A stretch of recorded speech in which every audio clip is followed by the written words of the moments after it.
Ever think about how life-changing something as simple as, like, catching a ride can be? Yeah, absolutely. Especially in a place as massive and diverse as Africa, right? Totally. And that's what we're diving deep into today. This company, GoSharp, they're making some bold moves, and their playbook is fascinating. We're talking about accessible mobility, seriously budget-friendly rides. Right.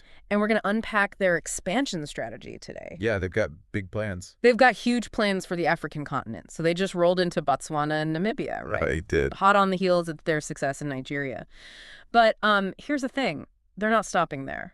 No. More countries are definitely on the horizon. More countries on the horizon. So help us understand this. Sure.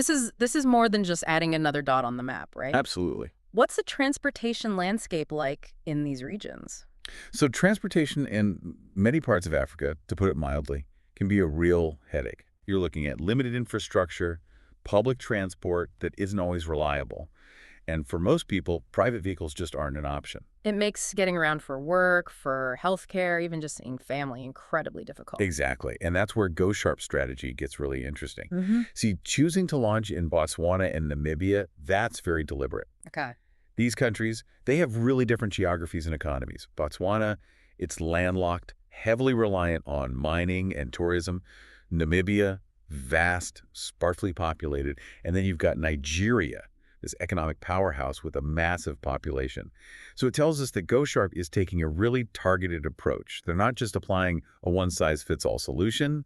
They're trying to figure out the puzzle. Crack the code. Exactly. They're trying to crack the code of all these diverse markets across Africa. So it's like they're putting together this puzzle, right? Yes. Figuring out how to make affordable rides work everywhere. Yeah, exactly. And speaking of affordable, the sources we've got really emphasize that point. Oh, they do. GoSharp is all about providing cost-effective, cheap travel. And that word affordability, Yeah. it has the potential to disrupt everything.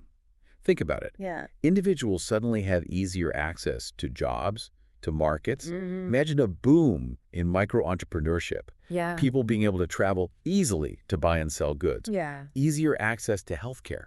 Education. Education. We could be talking about a seismic shift in social and economic mobility. Yeah. You're opening doors that were previously closed for a huge chunk of the population. Exactly. But here's the other side of the coin. Okay. GoSharp's arrival, it could also disrupt existing informal transport sectors. This is interesting. Tell me more.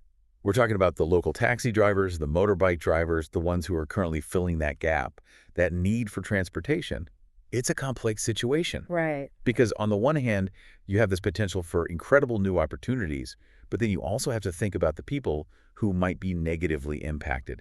How do you support them? How do you manage that transition? It's a real balancing act. It is. Trying to create all these new opportunities, but also making sure that you're not leaving people behind in the process. Exactly. Now, how are people even accessing GoSharp? Right. Is it just for the tech savvy? Well, that's where smartphone penetration comes into play. Yeah. And GoSharp has clearly thought about this. See, their app, it's available on both Google and Apple stores, which makes it accessible to a really broad user base. Okay, so they're casting a wide net, but how effective will that be in, bridging the digital divide? Right, and that's the million-dollar question. In Botswana, for instance, smartphone penetration hovers around 50%. In Namibia, it's closer to 60%. That means a significant portion of the population might be excluded from this whole new world of transportation. Wow. So GoSharp's success, it's not just about offering cheap rides, it's tied to digital inclusion too. Absolutely. And that's something that they're going to have to navigate as they expand. Yeah, it really underscores how crucial it is. Bridging that digital divide, it's not just a tech issue, is it? Not at all. Yeah. It's tied to economic growth and social mobility. 100%. So, to sum it all up, GoSharp's push for these budget-friendly rides across Africa, it's a big deal. It has the potential to boost economic opportunities, improve access to essential services like you were talking about, healthcare, education, and maybe even fundamentally change how transportation networks function. Yeah, it's a bold move. Yeah. I mean, what they're doing could have ripple effects far beyond just getting from point A to point B. But, as we've been talking about, it also presents some real challenges. Finding ways to ensure equitable access and support existing transport providers.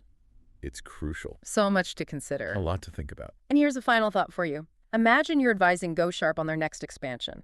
Which country should they set their sights on and why? Keep in mind everything we've just discussed, the potential impact, the challenges, the need for digital inclusion. Big decision. It is. Lots to think about. Yeah. That's it for a deep dive today. Fascinating stuff.